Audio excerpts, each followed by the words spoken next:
that so we have a quorum of 4, which is good. So we can just continue the meeting and also get the advisory letter approved. So let me get on here. Okay, so let's open the meeting at 7:07.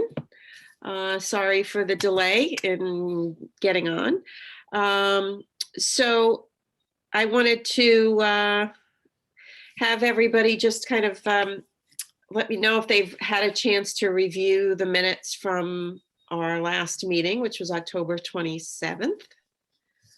And so do I have a motion from someone to approve the minutes from October 27th? I motion to approve. Okay, do I have a second? I'll second. Okay, thanks, Sarah. All right, so approving the minutes from October 27th. Also, Barbara sent us the meeting list for 2022. So, you don't know, we probably haven't had too much of a chance to look it over. And our next meeting after this is January 26th. So if anybody finds any conflicts for any of those days, maybe we can discuss it at the meeting towards the end of January. But thanks for getting the minutes together, Barbara. I mean, the Just so meeting. you know, tonight. these dates have to be submitted to the webmaster or the web person in January. So the 26th may be Too late late. to get them in. Okay. I can post them, and then if there have to be any changes, we can just change. the Okay. date. All right, let's do that because I know we have 2 people missing tonight. So we'll give everybody a chance to take a look at them and hopefully can. Didn't you say that the dates are kind of dictated by proximity to the inland wetlands meetings? Like, do we have some sort of, I don't know if it's a requirement, but at least just they're always the Wednesday before the inland wetlands meeting? Yes, that's what we tried to do so that this way we can get, just like today, we got the inland wetlands agenda for their next meeting. So yeah, so it is driven by the inland wetlands. So we should always try and have it done the week before. If we can't, we can't, but right now these are set up strategically to allow that to happen. So take a look, and if you could let me know, I'd say within a week, if these dates are okay with you, or if you have a problem, let me know. If I don't hear, I assume that they're okay, and then I'll let Barbara know that they are good. So let me see. Okay, so because Pam was not going to be able to be here tonight, I did not invite Vicky to come to our meeting to reinstall them or reinstate them on their terms. Their terms don't expire technically till December 3rd. So we can set something up for some date in the future. I mean, Matt, or Pam, I know if you guys can, reach out to Vicky, may be able to get onto a short Zoom with her, or if not, the January 26th meeting, we can reinstate you. I could do that. Okay. Which will be fine. So if you're able to do that. So in the new business here, we have feedback on the natural resource inventory presentation to Parks and Rec Commission.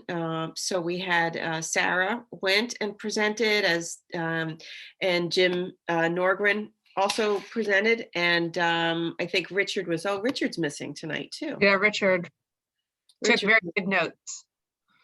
Okay, Richard's missing for tonight.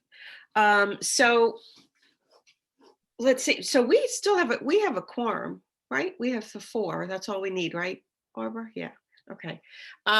So Sarah, if you just kind of want to share with us, I know you and I have spoken about how the presentation went and some of the the outcomes of it. So if you wanted to just share with Tim and Matt and Barbara how it went. Sure.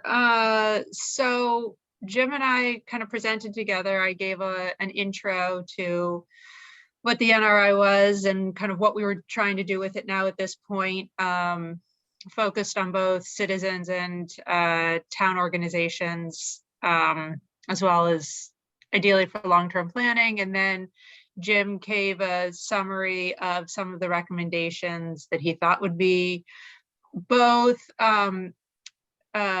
sort of low-hanging fruit, maybe not resource intensive, and high impact for the town.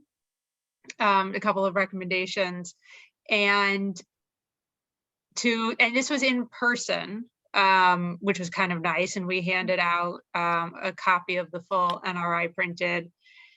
And so I learned quite a bit as part of this process, having, not as much knowledge of how town organizations work. And I only say that because I'll back up for a second. There was a group that spoke before us that had very clearly spent a lot of time, or at least some time, with Dimitri, talking about their initiative, which was to protect the Japanese maple that's in the circle at the entrance of Twin Brooks Park. I'm in Twin Brooks Park at least once a week. I didn't even know that tree was there. But they, just the way that they spoke, and that Dimitri, when it was time after they spoke, Dimitri was clearly already on board to be helpful as part of this. And so I don't know the extent to which this group had already talked to Dimitri. I understand that, he certainly had seen the draft, he had some commentary on it, but I don't know how much, if any, work we had done to prime him to be supportive in this group, because he wasn't. He didn't say anything negative, he just didn't say anything positive. He literally said nothing. And the only person who spoke was Ken, who had copies of, I think, the shorter version. And he was most interested in, I think, not necessarily having a short-term project done that would put more requirements on that group. So what I mean by that is, if there was going to be something done at the Tashua Tree Farm that was going to require ongoing support, he didn't want additional costs. Basically, he didn't want anything included that would give him more cost. And but he was still generally positive about it. He was interested in it. He was interested in the fact that it is an ongoing, it's not a one and done kind of thing, that it's intended to be kind of continually talked about and kept up and added to as we learn things. But it did seem to me that there's from them, not necessarily the eagerness for a next step to take action. And so one of the things that Mel had said in advance was to keep in mind that they tend to be a little bit more focused on active recreation. And we're talking about more passive recreation in those parks. So I didn't feel either positive or negative after we spoke. That was the end of the new business. Then they started their old business, and Richard and Jim left, but I was already there. So I just decided to stay for the meeting. And what I learned listening to the meeting is that they do have a lot of needs that they don't have the resources, be that people or money, to fulfill. And so so the idea of asking them to do something that's going to cost them money feels like a big hill. And they're certainly open to the various kind of grants that are out there to get money to do things. They're not going to stand in the way of anything, but it didn't feel like they were eager to take anything on. That said, when we did get later in the meeting and they came back to this topic, they agreed that we should come back at least once a year to give updates on the NRI. And that's not, it's not nothing, but it's not ideal. And so I'm left with, I don't really know what we do next. I know Mary Ellen has talked about the desire to say that this group should take more ownership of, ideally would have more ownership of the passive recreation areas in the parks, but I don't know how easy or hard that is. So I don't really know what the next step is, except maybe to sit down with Dimitri and maybe make a next step plan. I know, Mary Ellen, you've talked about, he's interested in a tree survey. And so you've talked about a grant to try to do a tree survey. Tim, it sounds like you want to express something. There's things I want to say, but I'm not going to say them. We are being recorded. Yes, there's a lot of things I would like to say, but it would have to be a more of a private conversation. Sarah, did you ask for something, or is it more of a introduction to the NRI in its contents? We did not. Or both. Yeah, it's a good question. We did not ask for anything specific. We asked I did ask if there was somebody who would like to be a liaison that we could work with together. That did not get a result. Okay. No, Which is and part of why I feel like they're not eager to take action. and I applaud you for what you did. No, seriously, it was a lot of hard work. I learned a lot. It was Yeah, no, really no. helpful for me. It's pretty interesting just the feel you can get, and I can understand their position about not wanting to financially commit or commit labor. And me coming from the public sector, I understand that. And, the real issue is, the commission has to have, in my opinion, an official mandate to do things, and we need an official budget. And to get other organizations to jump on board with us it's a hard thing to do because everybody's busy, nobody has any money, and that's just the way the world works. Luckily for me, I come from a wealthy district where I work, so there's other resources available, and I know it's frustrating, and it's they'll say great job, put it on the table, and come back in a year and you can do this, you do the same speech, but until we have some teeth or we have some money, it's very difficult to get something done. That's all. I mean, I'm not trying to be negative, No, that's true. I applaud you for doing that. No, I mean, you're right. I mean, this was to some extent awareness. I like the way you put it. You need, teeth or money. Clearly we don't have any, or at least that I can see, any teeth, but it did sound, Mary Ellen, like you have an idea for money. Well, we did for the tree project. We can apply. I mean, we're not going to apply now for this one that's due December 3rd. And, Tim and I have also spoken about the desire of Dimitri to have a tree survey. I can certainly understand the need for it before we go establishing a planting plan.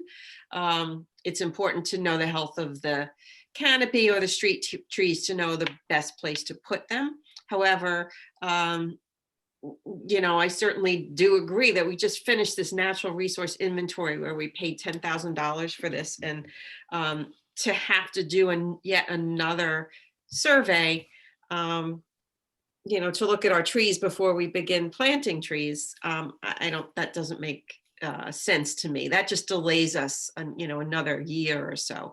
No, right, Mel, I could tell you where we could all figure out where to plant the trees. Mm-hmm. And that was my original statement, either last meeting or 2 meetings ago, is like, if we can get the money, find out a way to hire a contractor, we can figure out where to put the trees. But the problem comes with the cost sharing, where the state says, yeah, we're going to give you 50%, but you have to document and you have to 50% share either labor, material, what have you. It just, it makes it difficult if you don't have participants on the other side. So, Right. yeah, I mean, I'd be willing to try to get grants.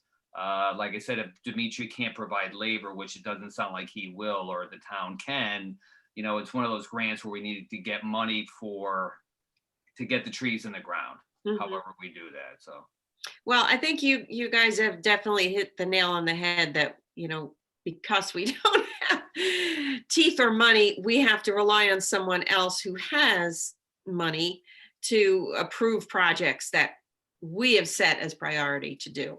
And that's the frustrating thing. I do know that Mary Isaac from Town Council and the folks at Sustainable CT Committee really would like to do a tree management or a tree planting plan.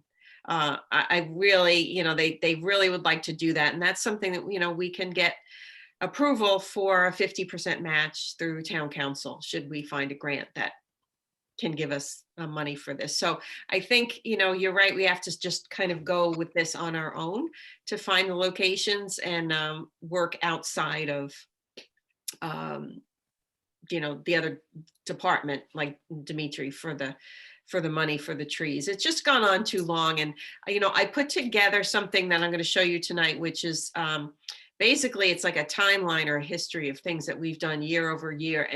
And within it, you'll see that this thread of this tree management plan, whatever we decide to call it, has been going on for a long time. And, we're at a point now where we just have to, just go ahead with it and do something. And we did have the verbal support of George in Public Works. So I think we just need to, go forward with that more specifically about what we want to do, where we want to plant the trees. And I don't know if you guys have been through Trumbull Center, but it looks like they're starting to do something with Trumbull Center in terms of removing that riverside complex. And of course, the first thing that they take down Those are trees. 3 trees, those red maples were in front of Starbucks, that were like the only nice trees in all of Trumbull Center. They are gone. And that tends to be a first step. Why they had to be removed, I don't know, but I'm sure the construction will have to start. But still, that's the first thing. It's like they're removed as an annoyance rather than something that could be preserved in advance of a construction project. But Trumbull Center is a place where we definitely need to refocus on getting these trees in the ground. Mel, in terms of tree grants, there was I heard a thing on the radio, I think just this week. They were interviewing the pollinator pathway guy in East Haven, Dave, something like that. And he had gotten a grant where he needed to have, it was a 50-50 match. He got $1,300, ended up getting $1,300 and bought 600. Now, granted, they were more like, native shrubs and stuff, but with your involvement in pollinator pathway, I didn't know if you would know him, but he got a matching grant to buy plants recently. No, I don't. He doesn't ring a bell, but I do know Pollinator Pathway just got a grant for $10,000 that they hadn't even applied for. Someone gifted them $10,000 specifically through the Fairfield County Community Foundation, which is always a source for, but yeah, I think, the grant that we had been looking at, the America the Beautiful grant, I think that was closing down December 3rd. But yeah, if we can just start looking for some other things, some other direction to give us the money for this. And I don't mean a tree survey. If the Parks wants to do a tree survey, they can go ahead and be our guest to do it. But because Mel, it's nice to have a survey on the shelf, but if it's not going to be acted upon, and it's a nice thing to tell the people at Trumbull we have a tree survey, but I've seen so many studies done and they sit on the shelf, and some happen, but a lot of them just sit there because it makes people feel good. But like I said, I'll reiterate, it's one of those things we need to get money and be able to hire a contractor to get the trees in the ground, somehow get them in the ground. So, yeah, absolutely. And Or we get budget from the town, on a line item above and beyond what we have now, and be able to have a budgetary description on what we can do with that money. mhm. So, Yeah, so that the time for that will be coming up shortly.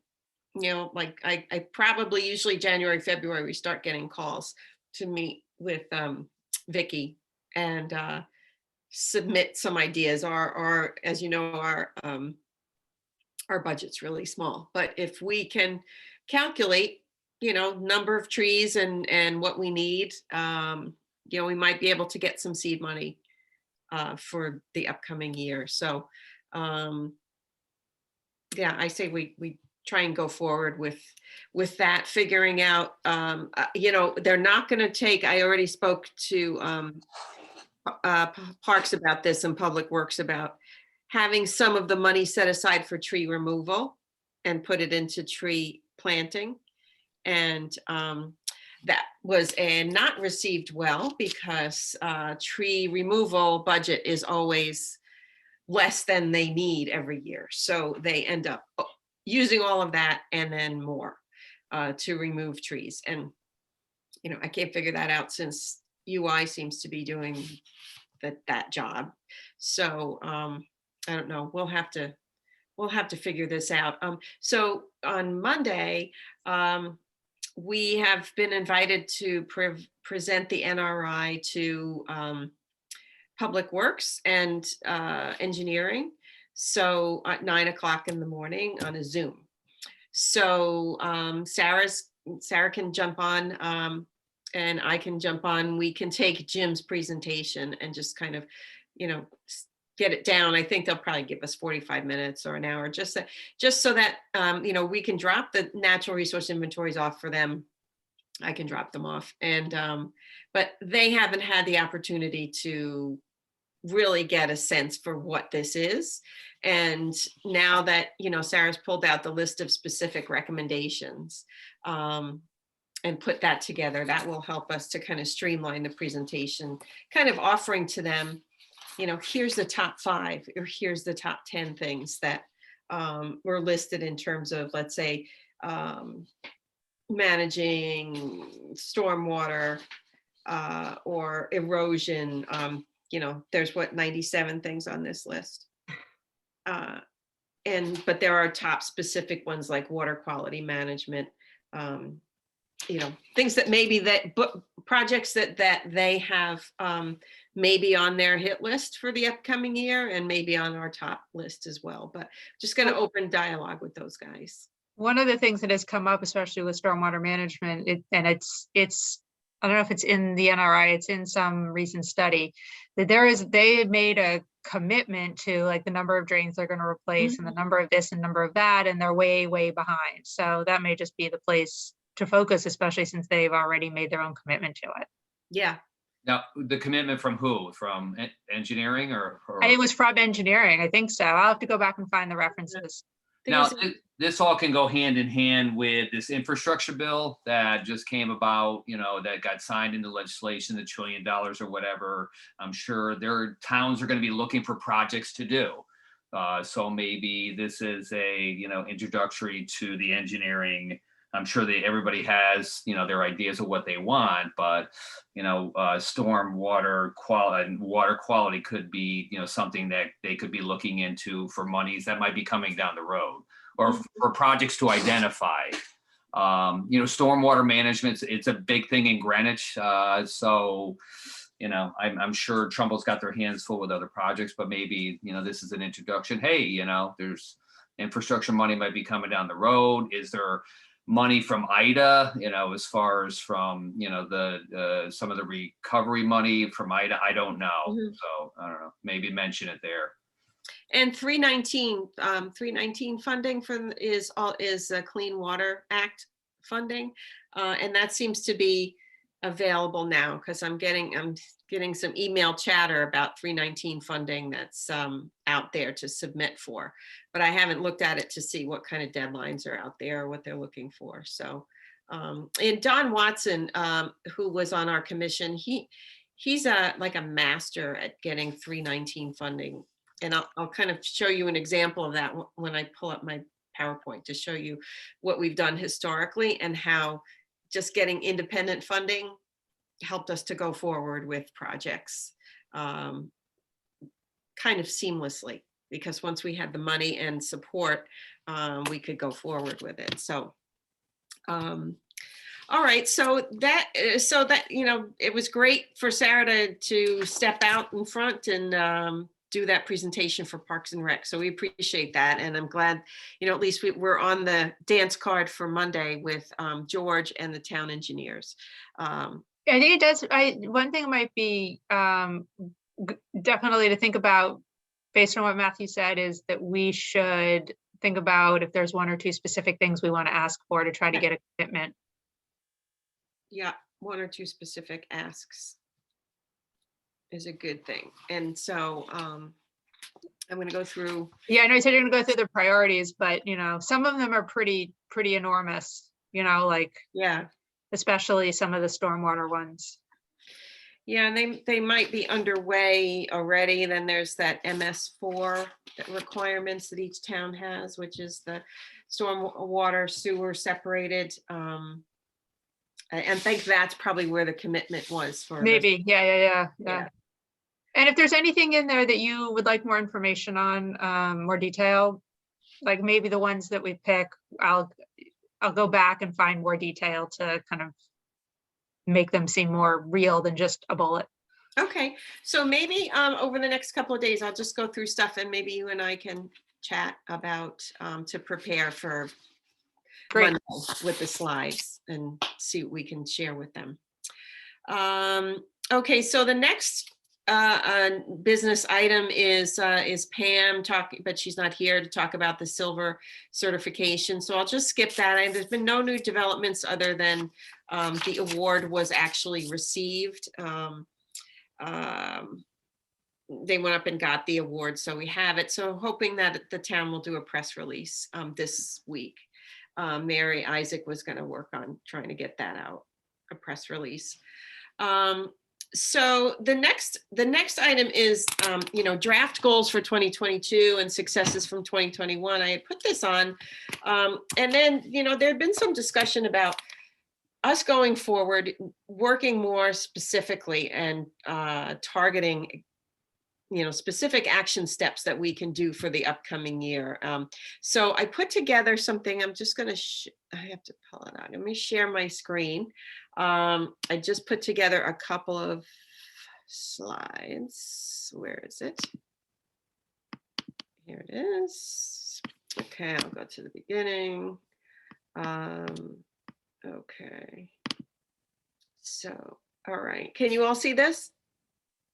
Yes. Okay, so I went all the way back, and it just, you know, it was just I mean, it was a great exercise. It just kind of brought back a lot of memories about what's gone on with this commission since it was created. But I think because we have you know, 4 new people on the commission, it's really important to kind of review why this commission was formed, where we are, what has been done and what's been successful in the past and what things haven't worked and things that maybe we can go forward this coming year with some specific outcomes. So or goals. So the commission was actually formed in 2007. We were only one of 20 towns in the entire state that did not have a conservation commission. So it was pretty embarrassing.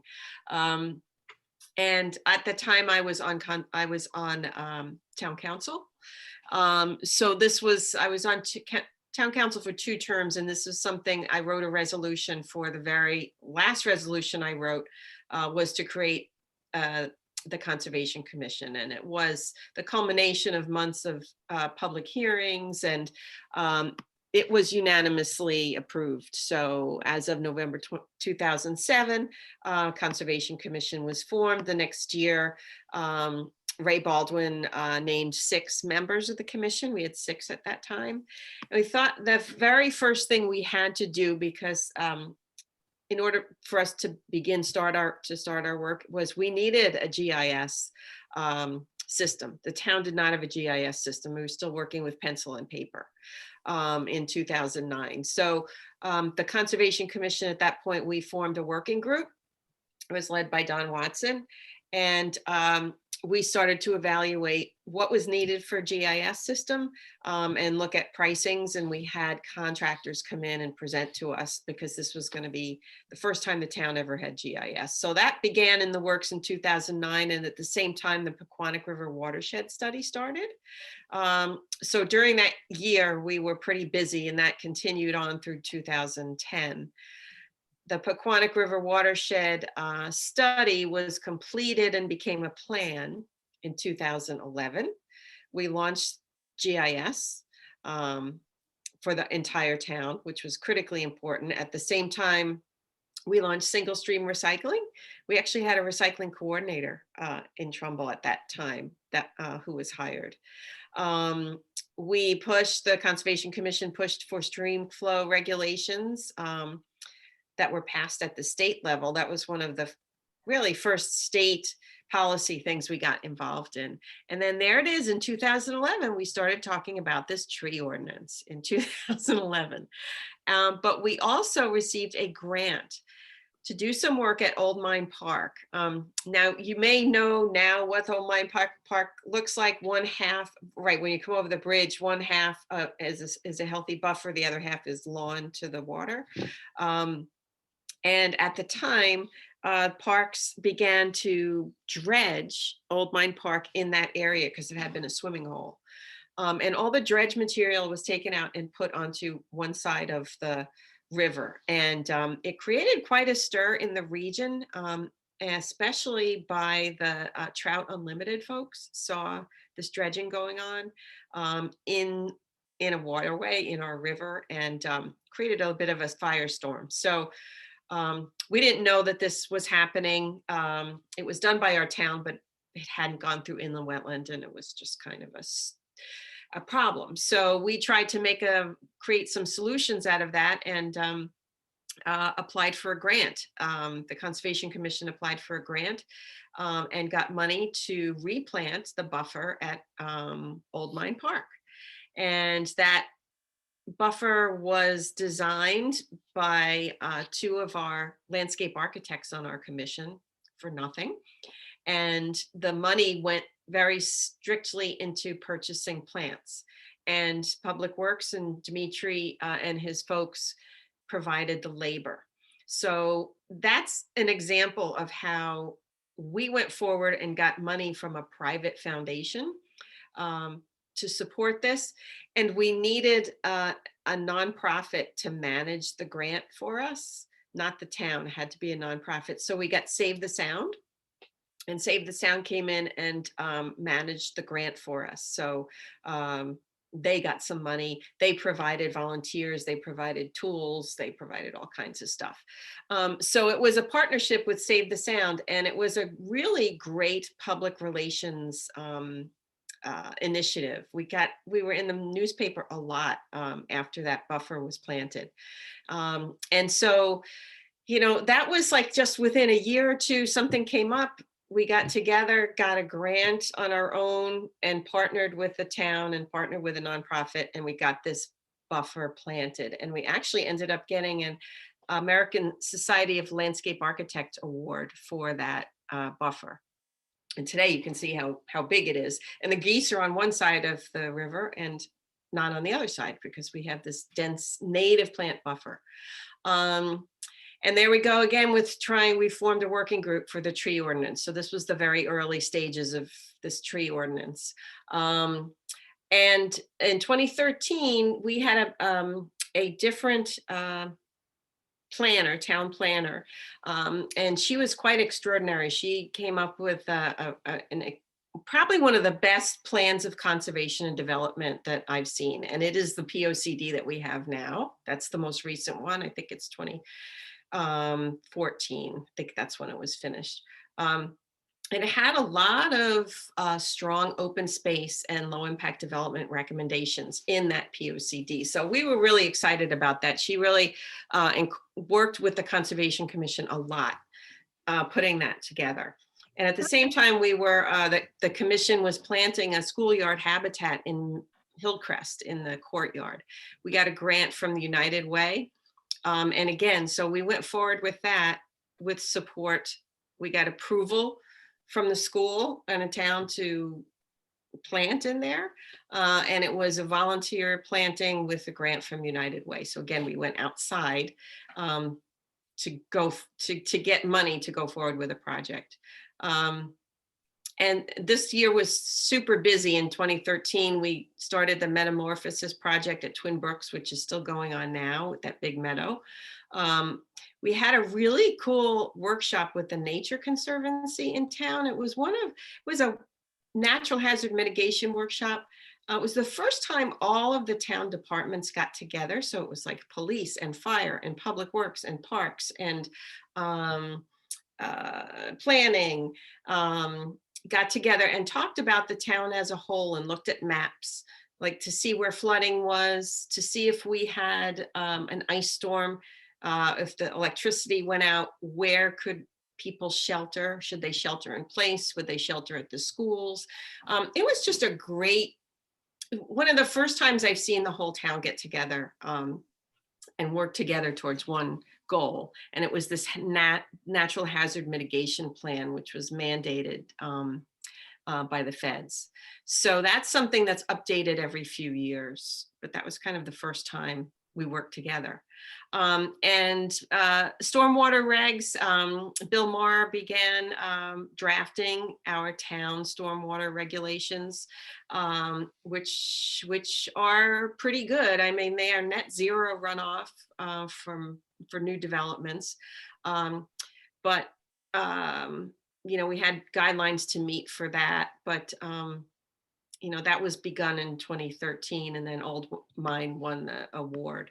In 2014, so Tim, I think you came on around 2014, if I recall, 2013, 2014. Yeah, 2014.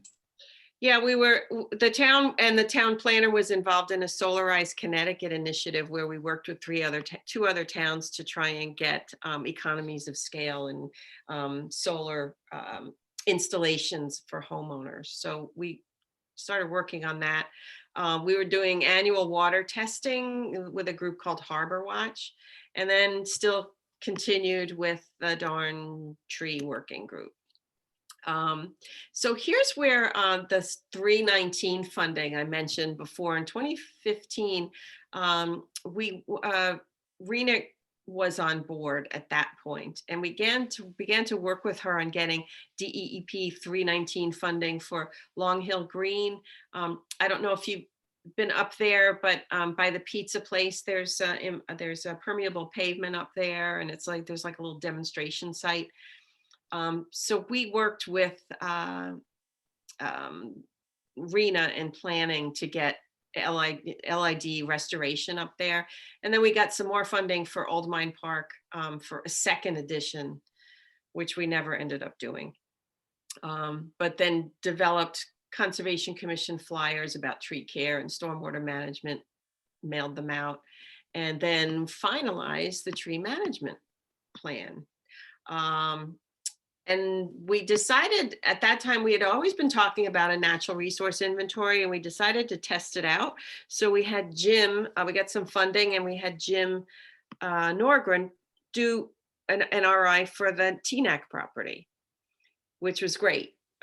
So that was, you know, like a town property. It showed what the work that he could do. And it was a first like demonstration for us doing a townwide resource inventory. And we also began to work on the Lakeside flyer that went out, talking about, you know, not disturbing the 100-foot setback. We also got some funding through Rena for Old Mine Park signage that Don Watson did. So as you can see, every year there's been kind of like 2 or 3 projects that have started and ended within a year. And then there are other things that go on year after year after year, like this tree management plan. And then 2017, we actually presented the tree management plan to inland wetlands, to parks, to the tree warden, and they all liked it. It was all great, but it's a management plan. It's not an ordinance. It's not a law. So we said, we really need to convert this into an ordinance and go before town council. Now, one thing I didn't mention, that every time we would get to a pivotal point with the tree management plan, we would have a terrible storm and trees would come down all over town. And the last thing anyone wanted to do was talk about replacing trees or protecting trees, because we had quite a few electricity outages because of trees falling down. So trees were a hazard, and here we were trying to replant and protect them. So we're getting closer here to 2018. We acquired funding for the first ever natural resource inventory, which is the one that we have today. That took 2 years. It took a year to get funding and then 2 years to do. And then there was the consultant that was working on with the planning and zoning to get new zoning regulations. And we were working pretty closely with him and giving him very specific things to put into those regulations. And then integrate recommendations from the POCD into the zoning regs. Because the POCD is just like, it's like a blueprint. It's like a cookbook. And you have to take those recommendations and actually put them into the regulations to make them work. So then, as we're approaching 2019, we discussed pollinator pathway. We continued doing advisory letters every year for inland wetland and zoning. And we started the creation of the Sustainable Connecticut team in 2019. And then the phase 1 of natural resource inventory started that year. And 2020 COVID hit. February, we launched the pollinator pathway, and that's completed the NRI at the end of the year. We got bronze certification even during COVID. And we had a Yukon Clear workshop on low impact development, which was a Zoom with our multi-land use team. So we had planning and zoning folks on the Zoom. We had inland wetland folks on the Zoom, just so that we could learn together about what we can do in the town to manage stormwater. And then here we are today, still doing advisory letters, which is part of our role for Pinewood Lake and Moorfield. Relaunched the pollinator pathway this year with another Zoom and an on-site event. And then sustainable CT silver certification was achieved. And then launching the NRI to town committees, like you guys did to parks, we did to inland wetlands, and now we're going to launch it to staff as well. So, for the upcoming year, what I'd really love to have this brand new team of all of you. Oh, this is before I get to, I'll go here. I would really like to have for 2022 to establish some goals and something that would be along the line of SMART, which is specific, measurable, achievable, realistic, and timely. And I think that will help us get to maybe some more movement on some of the ideas that we have, that show up time and time again on our agenda and that have been moving forward. So let me see, I wanted to go back one. So very early on, I worked on this model just to show the Conservation Commission and all of the things that we have our hands in, going all the way back to GIS, which was one of the first one. Pequannock River Watershed Plan.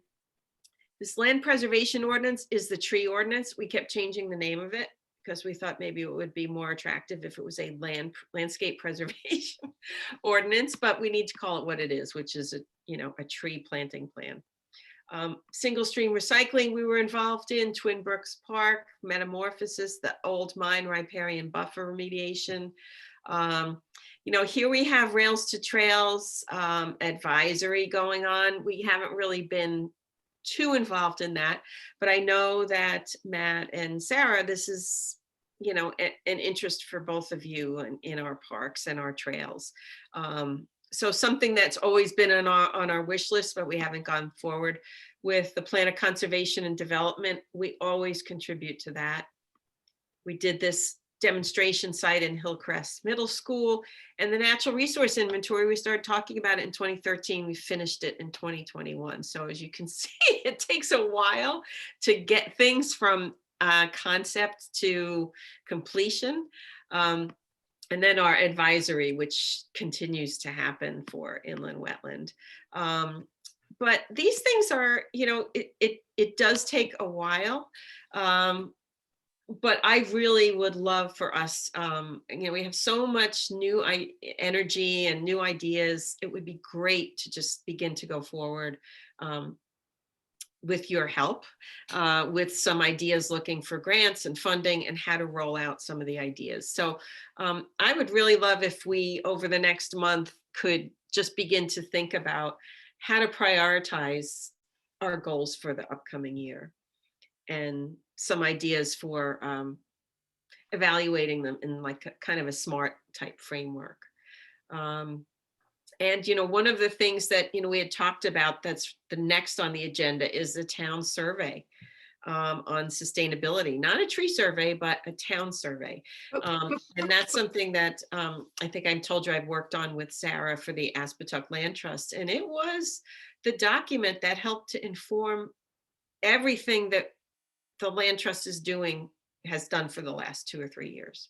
Before we get to that, can I ask a question about what you just presented, which is, I think there's something that would be helpful for me to understand. This is pretty basic, I guess. When you talk about the plan of conservation development as being the blueprint, and then information is taken from that and, has to be translated into the, town ordinances and whatever the organizations do. And you talked about how there was an NRI done for TNAC. I guess the question is, when you have documents like that make recommendations or that are advisory, I don't really understand the mechanism by which action is taken and real change is made with them. So you're talking about how great the POCD was, and I've read it and there's a lot of good stuff in it, but I don't really understand how we get from there's a lot of great information in a document to there's real change in how something happens in this town because of it. And I guess I'm struggling with that because I'm looking at the NRI in the same way, which is how do we move from information to a real change in somebody's behavior because of it? Sarah, I don't know the answer to that, but thematically, and I'm sure it's if we have money. Is that the connection to action? And Sarah, I'm going off your question, and Mary Ellen, thinking about all the hard work and the things you had done, it seemed as though when there was an action, there was funding, there were grants. It's either legislatively through zoning, through ordinances, or through money and action, meaning you get the money and you provide the action, or we get the money and the town miraculously provides labor to get it done. So okay. So to Sarah's point, if we have this NRI that has some actions, it's highly unlikely we can have somebody say, I want to be a part of that, unless we say, this is the NRI in the actions and we have a $5,000 grant. It's hypothetical, but it helps to shape, I think, how we take action. Sorry, shall I repeat that? Maybe I was Yes, confusing. no, that makes sense. And so there definitely has to be money on the table from somewhere, whether we get it from the outside, whether we get it from the town, whether it's put in our budget. Right, it's really, and most of these things that we talk about are physical entities. So there has to be labor or money to cover that labor involved. Like I said before, everybody wants to do a study, and it's nice to look at the study and everybody's happy. When it comes to reality, most of these things are physicality things, infrastructure, or legislation, or the tree ordinance. If that came about, hey, there's going to be penalties if you take a tree down, a town tree down, or in a conservation area, those sort of things. So it's either you have to have legislative teeth, money, or both, or, money and labor. Mhm. Okay. Yeah, exactly. And, I'll give you another example, because I just like the way that, now you're looking at this from a different direction than I would. Sometimes when you're so immersed in this stuff year after year, you don't step back and see where the successes came from. And one of the successful things that happened in town was a sidewalk policy and plan was drafted in the year 2000. And it came out of just something very strange. Ken Hallaby was the first selectman then. And I literally went to his office and asked for a 2/10 of a mile spit of sidewalk in my neighborhood because my son was a baby then and I could not walk along Huntington Turnpike. So it was a simple request. Mhm. I was like, this can't be that hard to do. And it turned into, yes, Mary Ellen, we need sidewalks in town. And we do need a sidewalk committee. So why don't you chair the sidewalk committee and get a committee together and work on a policy and a plan for sidewalks, not only where you want them, but through the whole town. And that was a lot more than I asked for, but I did it. But I had a help of like 5 people that joined the committee, but we had the public works director totally on board with this. And we wrote a policy for where, what would be important areas in town to have sidewalks. So if you're trying to access a library or a park or something, so connector piece, that's the policy. The plan would be, where would they go? What would they be made out of? Who would install them? And that was the cost factor. So from that policy and plan, we were able to, now it wasn't an ordinance or anything. We never made it an ordinance. And this is interesting because Public Works Director recommended we not make it an ordinance because then it would make it political. It would have to go before town council and suddenly, sidewalks certainly, Okay. and it actually did turn into politics, but because it was a public works plan, money came out of the public works budget, $40,000 for the first year to install sidewalks.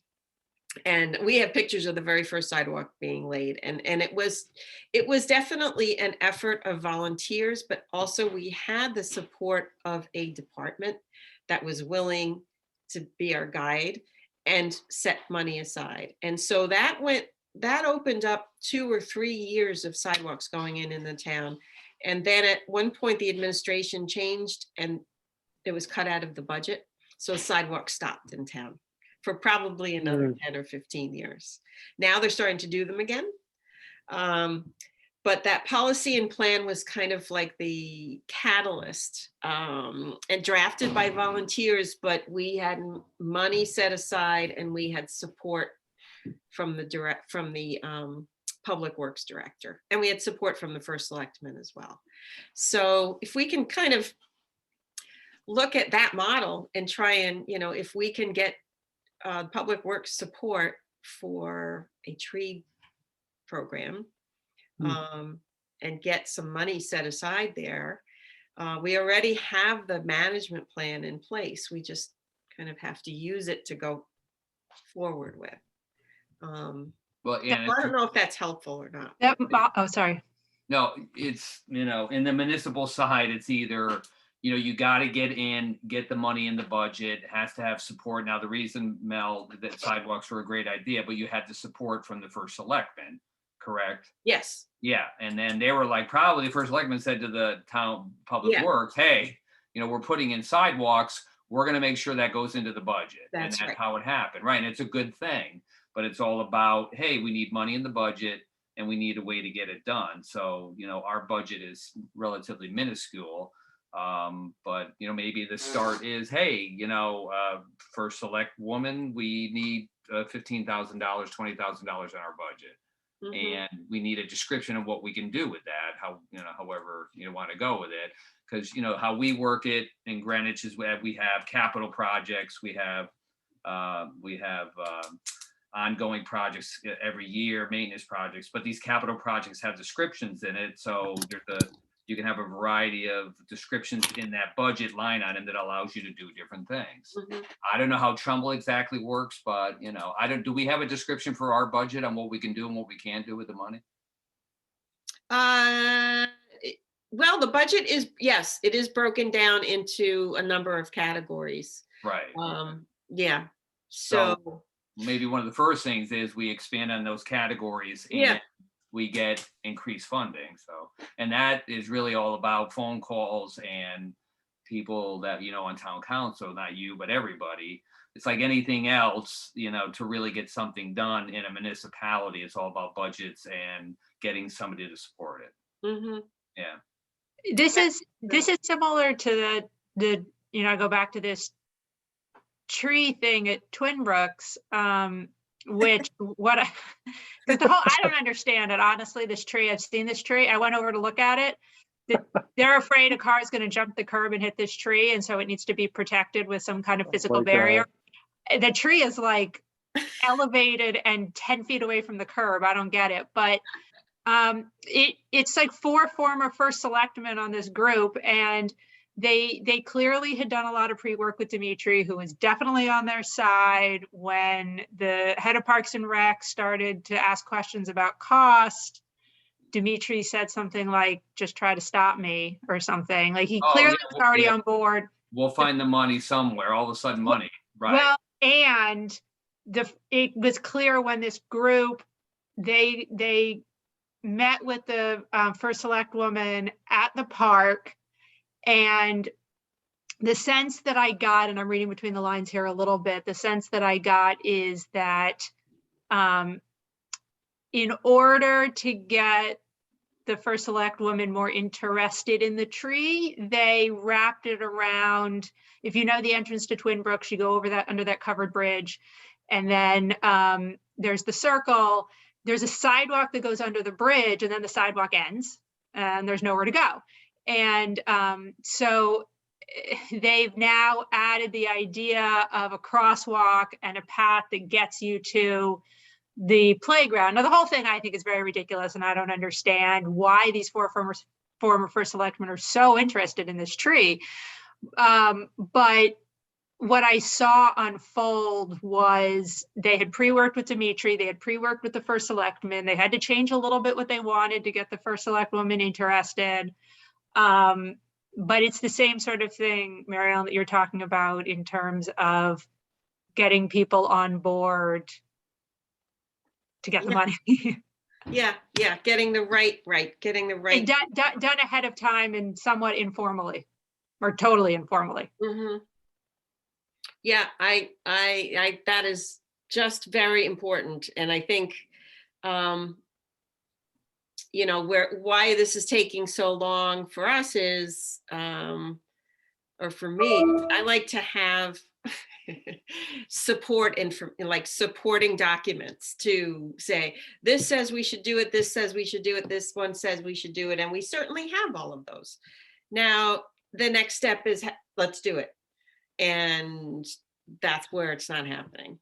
And People are so much more, I mean, I'm a data person, so I'm all about the data, but I've also come to learn that people are so much more driven by emotions than data. A great quote, a great emotional plea, or a great emotional push has a lot more impact, unfortunately, than 10 studies. yeah. Well, maybe it's a sit down with the first select woman. I mean, it's always nice to sit across the table from somebody and say, here is who we are. This is what you've been doing for 14 years. And we'd like something more tangible. And what that really means is money in the budget. Mhm. And maybe we're not specific enough. Maybe that, the ask, as Matt said, there's no specific Yeah. ask. If it was an ask of, this amount of trees needs to be put here, this is how much it's going to cost, this is how much stormwater is going to be managed, and this is a demonstration site or whatever it is, and we get 319 funding for it. We just need to be more specific about it, and I think that's the problem. This is not specific enough. Yeah, I mean, it'd be nice to hand her a plan and say, we need to plant 100 trees a year. Here's what's going to cost. We need money in our budget. Mhm. I mean, it is. The simpler you make it, the better it is Yeah. for everybody. Yeah. Easy to say yes, makes it easier to say yes. Yeah, like, hey, Yeah. who doesn't like trees? I mean, right? I mean, when you think about it, No, but it's easy to take a tree management plan and go, we're so happy about this, and boom, Put it on the shelf. it goes on the shelf versus sitting in front of say somebody, we've been doing this a long time. Here's the plan. It was approved by everybody, but we need $10,000 a year for the next 10 years. I like what everybody's saying, but I think we could also do a better job of connecting it to what they care about. Because right now it may just come off as we need money for stuff, and that may be how it's viewed.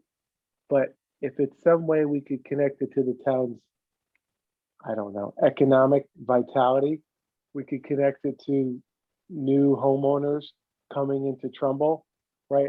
And I don't have the answer, but I'm just being thoughtful about how we make it where the first select person says, oh, we need that. That can drive homeowners, consumers, taxes, something Mhm. that they care about. Because otherwise it just feels like it's, oh God, another group just wants some money and they want to plant 5 trees. I'm exaggerating, but No, I know, but yeah, there's yeah, just with the all the benefits of planting trees within a community. There's a million studies by the USA Forest Service, landscape Yeah. architects. Here's a list of it. You're better off being a tree city. Cooling effect, air pollution. It makes you feel better emotionally. They're all studies. They've all been done. And here's a reason why you really want to keep your town, in foliage versus. I don't know how many trees the town's planted. To be yeah. honest. No, but Tim, that's great. Like you say, if that research is there, something is there that we could point to. Perfect. Yeah, I mean, and Yeah. I'm not. I get a little, because I know, unfortunately, in Greenwich we plant 500 trees a year. It's funded by the town. Yet we have private organizations, but we have private people donate, and we hire a contractor for the ones we can't plant. So he plants, or the company plants them. It costs us $350 a tree. I know who he is, where he's planting them, and they have their work. We don't even have a tree inventory. They're working on it now. But it's just like I said, I've been doing this for so long. It's money and a plan. And once you get into the budget, it's hard to get in. It's hard to throw you out. That's really what it comes down to. That's a good point. Yeah. It is. It's. I That's mean, a really good point. yeah. The thing is hard to get in there, but it's hard to when you have to get rid of something or throw somebody out and get them. That's the hardest thing to do. Yeah. That's a good point. That's Yeah, all I got to say about that. That's good. Yeah. Okay. That's great. Okay. But there's so- other, the tangible products, whatever they are, projects. But it's the easiest thing. It is, and you're right, Matt. Here it is, 8.5 by 11. Here it is, simple. Put it in so people don't have to figure it out. And the easier you make it, the better it is for everybody. Mhm. But like Mary Isaac's on town council, right, Mel? Yep. And she's actually on listening now. Oh, So she's one of our participants. so she would be a good person to sit down a one-on-one and say, hey, how do we do this budget wise? Yes. Yes. Yes, she would be. Yeah. Okay. I just got a text. Should Okay, Mary yeah, would so, approve it or we- help we- shape it? Sorry. I'm sorry, Matt, what did you say? Would Mary's a helpful connection to approve it or to help shape the request, or both? I think help to maybe even draft whatever a resolution would be to get annual funding for trees. Get an approval, get an ordinance, or get an ordinance written, drafted and approved through town council, and then money that goes along with it. So I think she could help us, with coming up with the narrative for that and the support, because we would need support from other town council folks. So yeah, okay. So that's good. So, all right, so let's keep thinking about that. And that goes to, one of our goals for next year. Gosh, it would be just great to check that box off for 2022 after 14 years. So the next thing, this town survey. So, Sarah, did you want to talk Yeah. about that? Yeah, You I wanna will. And I actually will share. I'll share my screen.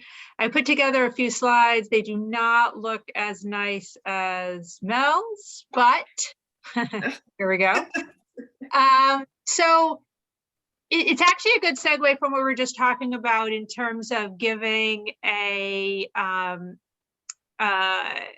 support for money. And what I'm gonna,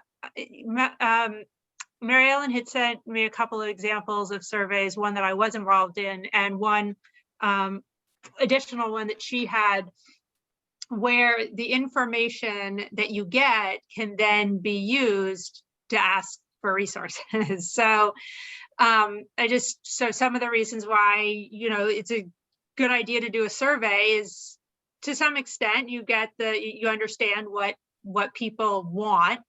And that's always good to be able to bring to the town council, to the first selectman, really identify where to focus, where are the biggest gaps between what people want, what's needed, and what resources are available, and then ask for those resources. So to be more specific, I'll go through the two examples. One is the Aspetuck Land Trust did a survey in 2019, I guess it was. And we started, I don't know that it'll be necessary here, but the first step in the survey was actually, we had these one-on-one or three-on-one, 1 hour phone conversations with people, just to understand how they use their property, their lawns, other sort of, what else they have on their property in terms of woods or water features or whatever. And then the things that matter to them in terms of who's using the property, what they're using it for, what matters, the extent to which natives, pollinators, pesticides, the extent to which they're thinking about these things. And that actually helped craft then the survey that was put out. I'm guessing we could go straight to survey. We wouldn't need to start with those more qualitative conversations. But it was about a 10 to 12 question survey.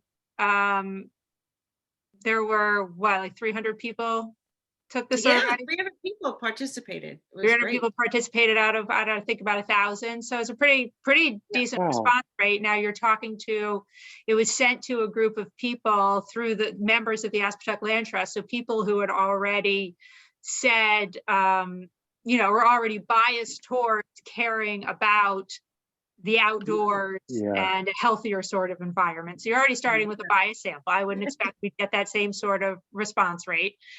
And what they learned, some of the big things that they learned was, in terms of that gap between what people want and what is available, is that people do generally say, yes, I want to have a healthy environment. I want to do the right things with my lawn. I want to reduce pesticides. I want to have more plants for pollinators, but it's all so much and so overwhelming and I don't know what to do. And so then it became the land trust's responsibility to be able to figure out how to close that gap through education. And that, I think is Mary Ellen's whole job. So is to close that gap between what people say they want and how to make that attainable. And then the second example was a survey from Kennebunkport, where they wanted to understand not just conservation issues, but just generally, very broadly speaking, what matters to residents of the town. And I, to be honest, I don't even believe the results that you sent me, because it said that something like 75%, 70% of the respondents said that their number one concern was natural resource protection, like above traffic and above, you know. And so I almost didn't believe the results, but you know, whatever. So I'm amazed. and so then the gap became, then the gap that was identified by the town becomes the desires of the citizens for greater natural resource protection and the minimal amount that they were actually doing, which I'm guessing wasn't that much. So the Conservation Commission seemed like they got additional resources. They were able to push through a pesticide ordinance. I don't know, Mary Ellen, if there's more you want to say about what came of that. But the survey was used to gather the data to make things happen. Right. That's right. They're trying to do it now. And so we have 36,000 people in Trumbull. Kennebunkport has 3,600 people. So that are full-time. And so I don't know what the response rate was, but they had to be people who, you know, were full-time, not just summer people there. But, you know, it's a community that is driven by those summer months. So the beaches, the water, the lobsters, the town, and it's all kind of revolves around healthy natural resources. Because if the water is, you know, bad, then the lobsters die and everything crashes down. And so they have a lot of sensitivity to this issue, you know, and being Mainers, I guess, as well. But affordable housing and traffic and senior services were, you know, it's just not. Yeah. It surprised me too. I said, if I had the survey results like this, oh my gosh, the stuff that we could do in Trumbull, because it's a driver for the town manager. She was like, wow, this is what the people want. The people, this is a mandate from them. And so they actually got somebody that started a climate action program there, and they got $10 million from this wealthy dude to start an outreach on climate action in the town, because they're worried about, you know, the shoreline going underwater and the houses going underwater and all that stuff. So it sounds like step one is find a wealthy dude. Yes. Yeah. Who can write grants? Sorry. So there's value to a survey. I have written a lot of surveys in my day. Definitely you write a survey to get the results you want. I mean, that's something that we can definitely do. I just started to put together some of the things, if we're going to do a survey, we need to think about. So number one, we need focus. We need to decide, you kind of need to start with what do we want to do with the results? And then let's back into a very small number of what results do we want? And then, you know, honestly, we can write a survey to get the results we want. That's not that hard. You don't write a fact find, you write a survey to get the results you want. Or you can. I'm sorry, you can, you don't have to. So we need to know, we write the survey knowing exactly what we want to learn and what data points we want to have. So if the goal is to go to the first select woman, or the goal is to go to town council, you know, or to implement the tree ordinance, or whatever the goal is, we need to pick 2 or 3 goals, and we need to write a survey to get the data to support that, you know, to what came up earlier about connecting our requests of the town to things that town government cares about, and that's listening to the will of the people, and this is the will of the people. So so a question, show of hands, who took the pool survey? No. Right. Okay. So the question, the thing that I don't know is, how do we distribute a survey? So that's a consideration. I took the pool survey. It took me 3 minutes. It was not a big deal. But the press they got out of that pool survey, right? Yes. And now when I was at the Parks and Rec meeting, they were talking about the results of the survey and using the survey and how they decide what to do about their pool issues. There are several of them, it turns out. And then the final thing is to perhaps, the thing that I thought was so impressive about the Kennebunkport survey was what I said, which is that 70-something% of people said natural resource protection was their number one priority for the town. And so rather than just the Conservation Commission putting out a survey, like Parks and Rec put out pools, if we were to find someone who has a slightly broader scope and be able to put conservation or the tree ordinance or whatever we want the goal to be within a slightly larger context, you make it more impressive when you get the result that you want. That's a great point because, right, Sustainable Trumbull has 9 categories that make a town sustainable. And in order to get credits, you have to get points within each one of those 9 categories. So a survey that would come from them. It also maybe gives you a little bit more credibility for people to take it. They may have better reach. You have a broader context within which to use the results. And now granted, if you work with somebody else, they're going to have their own goals, which is totally fine. You have to give a little to get a little, but I just wanted to throw that out. Yeah. As an idea. Could we submit a survey with the quarterly water sewer bill? Doesn't that reach every Trumbull resident? Paper-based. We get our very large bill, unfortunately, I think it's every 3 to 4 months. I don't know that I've ever seen one. Well, Sarah, how did the What? Parks Department do the pool one? Where did the pool one go to? The Parks Yeah, how they Department? do that? I get a lot. I signed up at some point on the Trumbull government website, and I get emails from a handful of commissions, and I must have just signed up for Parks and Rec, I guess. But it came via email.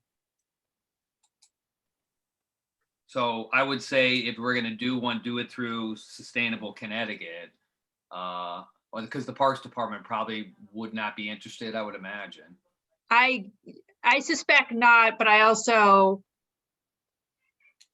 I don't know that they got a lot of responses to their survey. I don't think they did, because I read some of the, I was like, I didn't even know about it. I would have definitely done it, but I was just not privy. I didn't get it in the mail. It's just because I wasn't signed up on the town website. Yeah. So can it sit on the town website for however long you leave it open? I mean, what's the normal time period that you leave a survey open for? Well, it depends on how you distribute it. I mean, if you just put it on the Sustainable Trumbull Facebook page, and you got to leave it up there for a while. If you send out emails, then you probably only need it for a week, because it doesn't take very long for emails to fall away out of people's inboxes. Yeah, because if we can drive it through all the social media sites and blogs and all that stuff and say, go to this site and take the. But I'm pretty sure you can use SurveyMonkey or something and do it very low cost to free. Okay. Did we use SurveyMonkey for Aspen? No, we didn't, because you had a platform of some kind that you were paying for. Okay. I really like that idea of joining with. And I don't know that Sustainable is the right one. It might be. Yeah, I would think it'd be the only one, because there's no other conservation oriented group or environmentally oriented group. I mean, you want a group where the thing that you want to have come out of it, you want the people who are taking it to support the thing that you want, right? You wouldn't send this to, a knitting club, because they're not going to say maybe the trees are their most important thing. They're going to talk about knitting. I don't know. I don't know if there's like, TNAC has some distribution that maybe you want to work with TNAC on it. Like, I don't know. I don't know the groups. I don't know the people. You would have a better sense of perhaps of openness to working together, but I would guess TNAC has a pretty wide reach. I get emails from them all the time. Yeah. Okay, we'll have to think about that. So Yeah, I don't want to, my other, I'm just eager to get things done. Obviously, I'm eager to get things done and have things happen, but you will get a better result if we slow down and think about how to do this well. yeah. This isn't going to be done for the next budget cycle, maybe the one after that. Yeah. Yeah, it was easy with Aspetuck because we had our membership and we just sent it out to our members and that's it. Boom. But this is a town. But you also already knew exactly what you wanted to get out of it. You knew you wanted to talk about reducing pesticides, pollinators, and rethinking the lawn, or, you knew your 3 goals. I don't know that we know our 3 goals, and Yeah. we don't know how we're going to distribute it, and we don't know what we want to ask for. So these things are, this ties in very much to what are the goals for 2022? What are the handful of things we really want to work on? We write the survey to support those things. Sarah, is it possible to keep it open where from the survey they can help to direct the goals? For example, allowing citizens to provide some sort of ranking on stormwater management and or native trees, or thirdly, I don't know, native plants at parks? Like, can Yeah, we push that through a survey? Yeah, I mean, if you don't know what results you want to get out, if you really do genuinely want to know what do people value, if you don't want to decide for them, then you can ask them, right? You're either trying to get information, you're either trying to find out what they want or get them to agree with what you want. I don't know where we are on this. Do we know what I mean, this is like Christmas list, right? Do you gotta ask define, them or do you just decide for them? you gotta define your goals. Yeah. I think that we should decide. I don't think, because if you ask people, you may not get what you want. You may get something you can't work with. Yeah. If you're further down the decision path, then you can ask survey questions that are more specific to get the data points you need to go ask for money. Yeah. Okay. Okay. Yep. This is good. Unless you really feel like you don't know what you want. You really, Yeah. Yeah, because we may find out, after hanging on to this this tree issue for so long, we may find out that the town could care less. People don't care about replacing trees in their street, as is evidenced by all the new folks, moving in and taking the trees down. Yeah, I don't see anybody like chaining themselves to trees, but maybe they just don't know who to ask or who to call to just replant. Just want to replant. All right, so this is more food for thought attached to our 2022 goals, just to have everybody think a bit about where we want to go with this. So the other, thank you, Sarah. Thanks for putting those slides together. Yeah, that was interesting. Yeah, Thank you. we have to think about this. I think it's great. Yeah. I just, there was such benefit to that survey that we did with Aspetuck that I would love to, and that town survey. I mean, I was just like salivating over that. I mean, that was one town, but holy mackerel! Like, geez, in terms of people. In terms of timing, if you found, like, let's say hypothetically, we decide that trees is one of the handful of things we really want to get out of this, and from experience that a harsh winter or an ice storm or something like that can really sour people, maybe you don't do it till May. Yeah, that's, there's that emotional piece, right? It's the emotional piece. If through planning, through unfortunate planning, this goes out the third week of, February, and there's an ice storm and everybody hates trees because they've had no power for 2 weeks. Yeah. Then you don't want to ask them how much they love trees. I know, it seems to be happening. Yeah, okay. Well, we'll have to think this through. I would like to do But it. I just want to do it right. But I like where you're leaning though, is let's approach the town with some of the ideas that we have and they choose versus keeping it open and generic for them to choose. In other words, maybe give them some direction where they can rank certain things. Mm, Oh, yeah, I mean, yeah, you can do it so that they rank their top 5 of all 5 things that we like. Like here it's Yeah, 5 things, rank them, but they're all winners on the list. That's, Right. And not on the list is, you know, traffic or the senior center or something like that. correct. Mhm. Sidewalks. Okay. yes, we'll put sidewalks on. Sidewalks at near Mary Ellen's house. I'll put sidewalks back on there. Okay, so I wanted to share the last thing with you, which is, how do I get to the full screen? Wow, my desktop is just a mess here. Everything's loaded up. Okay.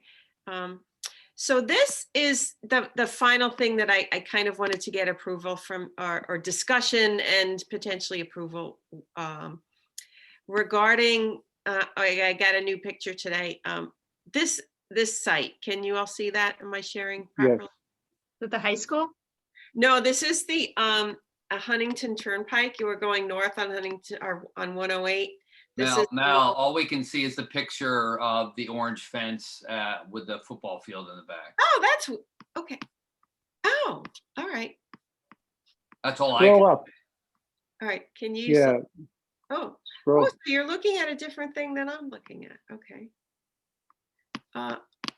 It's the last picture in the presentation. All right. Can you see this? I clicked on this page. You're seeing this. Can you see anything moving? Is the screen moving? No. It's not moving. Yeah, I said stop share and then reshare again. Okay. I bet you it's. All right. Okay. Because it's just a Word document. There we go. Okay. Is it moving now? Can you see? Yep. It's moving. all right. Woo. Okay. All right. So I'm just going to show you the picture first because this is a picture. So can you see this? This Yes. is north on Huntington Turnpike. This is the development, the Moorfield development. And there, construction is underway. But the developer sent a request into inland wetlands to take these trees down, which are right on the edge of the stream. This is a slope that goes down to a stream, wetland. And many of these trees are in the regulated area. And he simply wants to take them down because he wants to, quote unquote, clean up the site. So Inland Wetland had a walkthrough, and Tim and I went. There were some other folks there. Town engineers were there, and we looked at these trees up close. And I liked this view because this shows kind of the view shed as you're coming up Huntington Turnpike, and you can see how tall these trees are. They're planted 60 years ago. They're all were planted together. So it's like a grove, and they're not unhealthy. There are a couple in there that are dead that can be taken down, but he just wants to take them all down and put like 6 arborvitae and some grass in there. So we were asked to join on the walk, and Tim and I had a discussion about this, and so I've drafted this draft advisory letter that I sent to you guys, but I can kind of go over it with you. There were basically 2 options. Now I'm going to set this up as our formal advisory letter, but this is just the content that I have here. So there are 2 options. One is keep those current trees and only remove the dead ones. But next to those trees is a driveway. That's an old driveway that is going to be removed. So they're going to remove this old driveway and put in soil there and grass. So it's actually opening up more opportunity for the roots to go out because the driveway is being removed. So we thought that an opportunity would be to just leave the trees, remove the dead ones, and maybe add a front layer of evergreens, which are white pines or white spruce, to create better screening, added stormwater, added visual interest and habitat value. So if we add a mid-story, a shrub and ground layer, it would look something like this, which would be creating a healthier layered system there to clean the water as it runs down that hill into the stream and to hold the soil. Don't know how close the new units are going to be to where they're removing the road.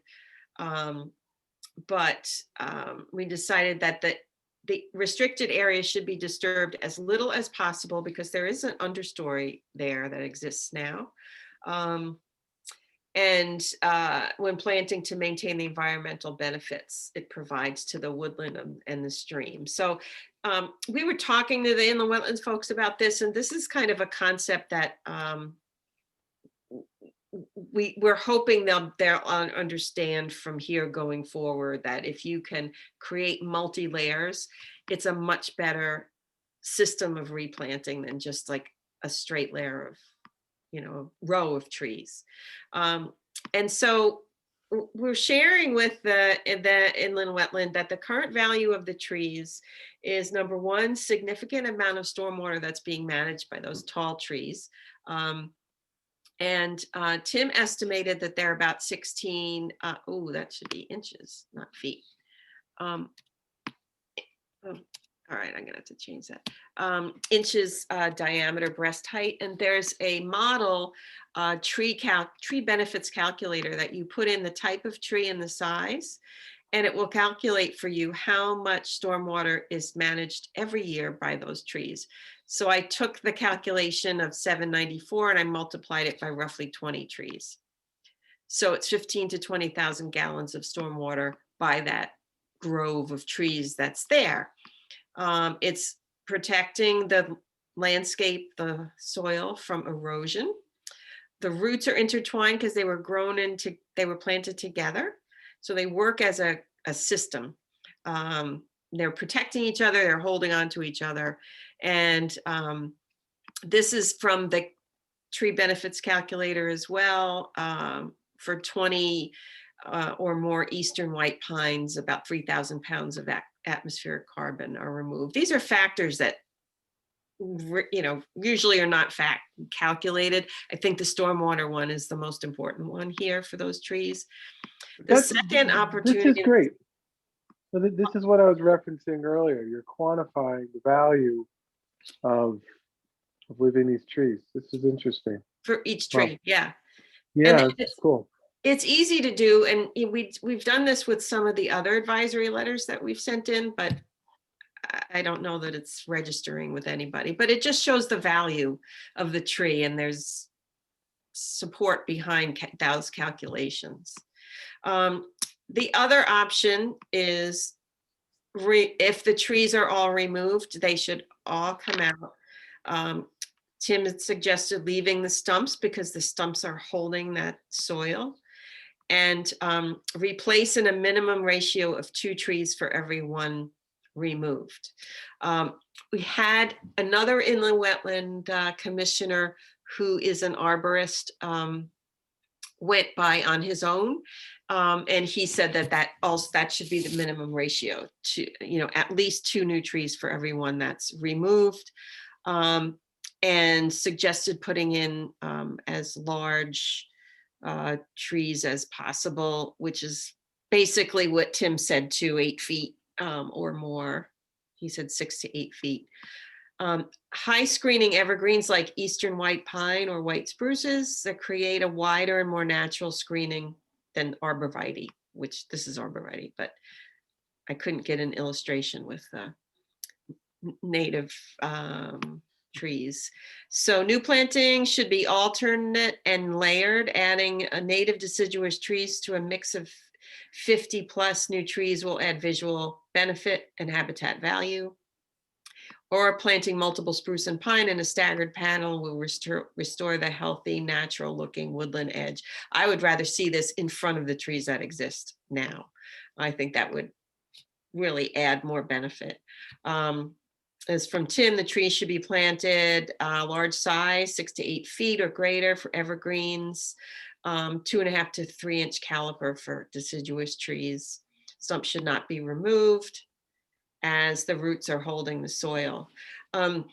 So I added a photograph here. This is actually in my backyard where I have a white pine growing right next to a spruce. This is a Norway spruce, which is not native, but a white spruce is a similar look, and they both grow pretty fast. It's in my yard, it's on a slope. So they're taking, all the water that's coming down the hill being captured by these guys, and they grew really fast. They're over 60 feet now in like 25 years. So just to give kind of a visual for creating a buffer or a screen. But I have the big canopy trees in the back, and this is kind of in the front. And then we go down to smaller trees and shrubs. And then I have some lawn there. But then I put another picture in of a landscape that's a bit more, I guess, purposefully native. It's got 4 or 5 different layers in it, 70 to 80% native vegetation in a layered design.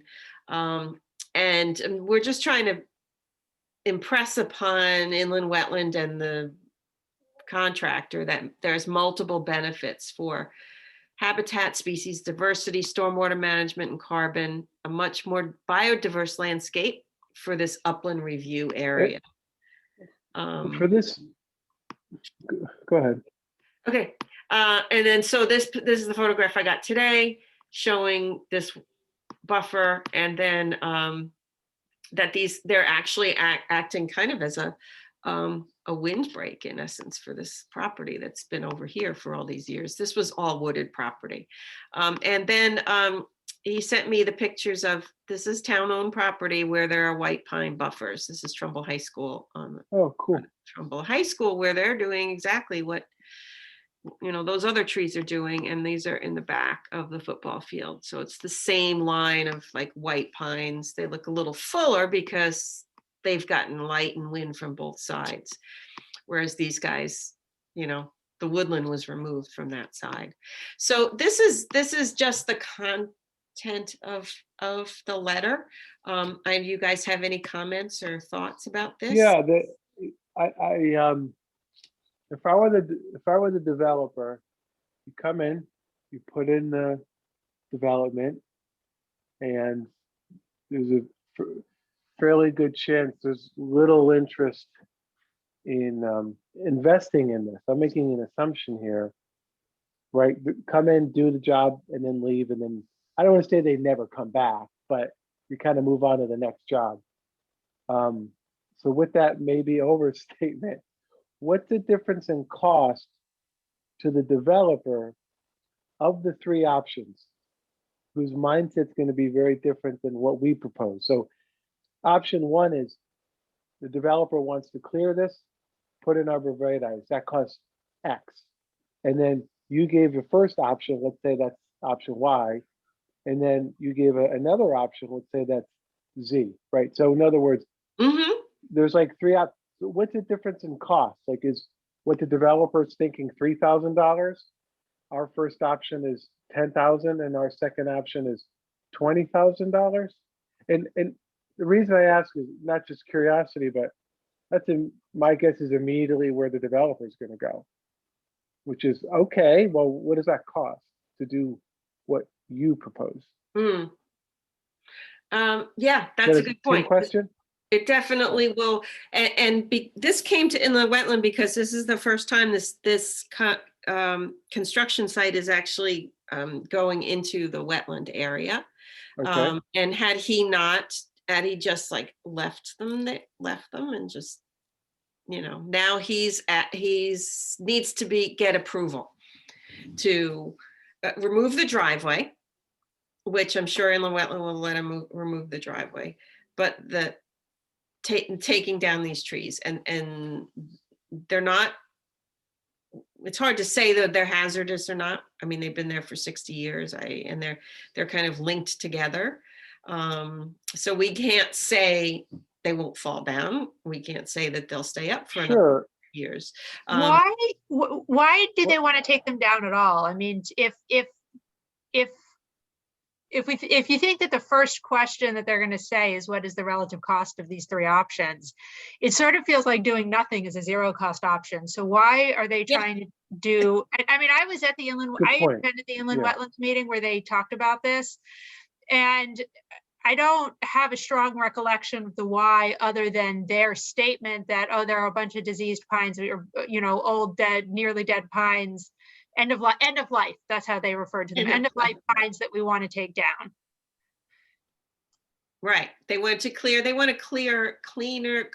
clean slate. They want to put grass in there and a couple of arborvitaes, Yep. which is a joke. So inland wetlands not going to let them do that. If they are going to take these down, the inland wetlands will say, yes, you can, but you have to replace them. You have to put 50 big trees in there. But what, I mean, is doing what- nothing an acceptable? Yes, yeah, right. Can they do nothing? I think, yeah, it very much is. So for them, their option is do nothing, 0, or what, Mary Ellen, what you propose, option 1 or 2. Well, I would like, because they're taking the driveway out and they're putting new soil in. So to create more of a buffer, they could put their row of trees, you know, evergreens in front of this. They wouldn't have to put 50 of them, but they could just replant in front of it using more evergreens as a buffer. That's what I would see. I would make this much more healthy of a buffer. But But what if, that's big. and this is, so, but what if we're proposing is $90,000? Yeah, he's probably never gonna do that. So Right, he but that's- probably could just walk away from this completely if it's gonna, you know. It could Right, just. but Yes.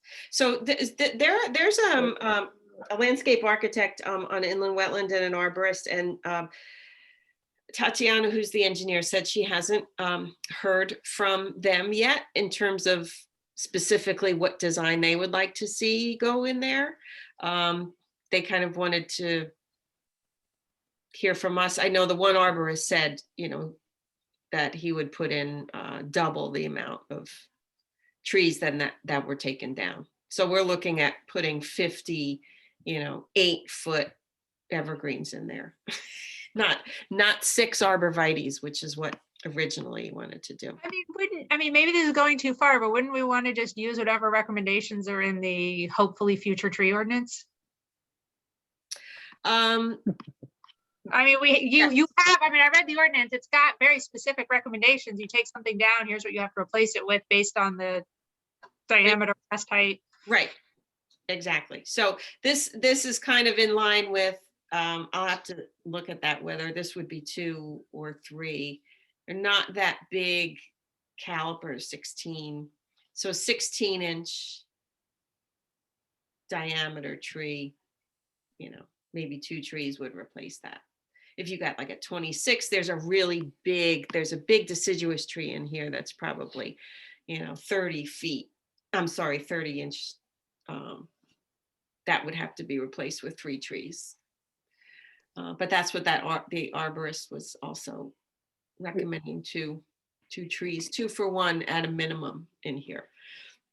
So what happens next? I mean, inland wetlands is next week. I think I saw on the agenda that this topic is actually being pushed to next month at the request of the developer. yes. So that gives a little bit more time, but how does it happen? Like you write a letter, we approve it, whatever, something like that. And then we trust inland wetlands to do something with it? Yes, Yes, take it under, advisory. it's advisory. Yeah. And we hope that they use the recommendation when the developer does finally come next month.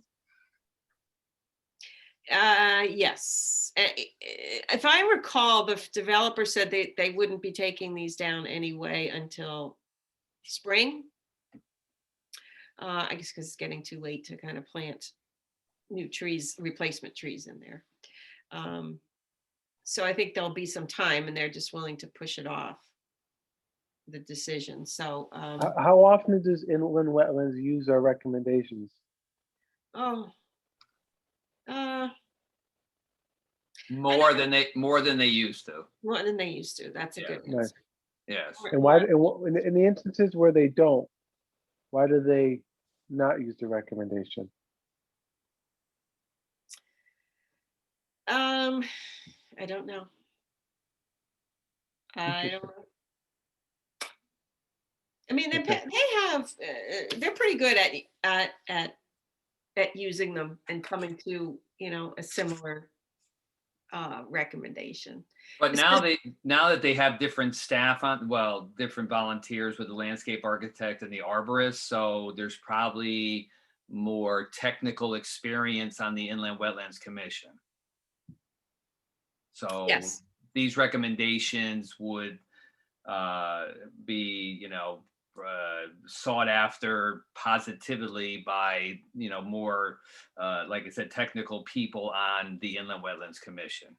Mhm.